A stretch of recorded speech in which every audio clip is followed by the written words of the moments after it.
વિડીયોમાં કોમેન્ટ આવેલી છે, એક પ્રશ્ન છે કે મારે દર મહિને 2 લાખ રૂપિયા આવે છે સેવિંગ અકાઉન્ટમાં અથવા સેલેરી અકાઉન્ટમાં, તો એ 2 લાખ રૂપિયા માણસો કામ કરે છે એ માણસોને હું ચૂકવું છું, તો મારે ટેક્સ ભરવો પડે કે નહીં? આવો સવાલ છે. તો તમારું સેલેરી અકાઉન્ટ હોય તેમાં 2 લાખ રૂપિયા આવે છે, એનો મતલબ તમે ક્યાંક જોબ કરો છો, એટલે એક મહિનાના 2 લાખ એટલે વર્ષના 24 લાખ રૂપિયા થયા. તમારી ઇન્કમ ટોટલ 24 લાખ તમારી સેલેરી થઈ.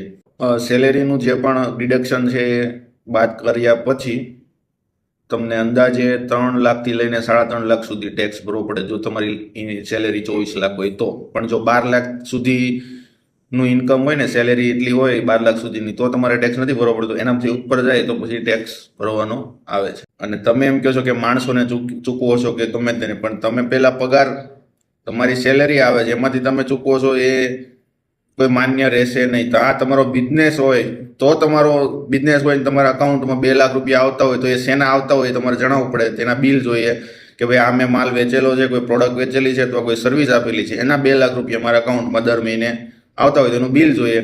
તો એ કેસમાં તમારો જો બિઝનેસ હોય તો તમારી 24 લાખની ઇન્કમ છે તો એ 24 લાખ ઉપર તમને બધો ટેક્સ ન ભરવો પડે. પણ એના જો તમે બેંક અકાઉન્ટથી ટ્રાન્ઝેક્શન કરતા હોય તો એના 6% પ્રમાણે ગણવાના થાય. એટલું એના 6% પ્રમાણે તમારી આવક ગણાય. 1,44,000 થાય તો એ તમારું એટલી આવક વર્ષની ગણાય, તો એમાં તમારે ટેક્સ ભરવાનો આવે નહીં. પણ જો તમારું સેલેરી અકાઉન્ટ હોય તો એનું આખું ટેક્સેશન અલગ આવે, તમારો બિઝનેસ હોય તો એનો અલગ આવે. આ તમારા પ્રશ્નનો જવાબ છે.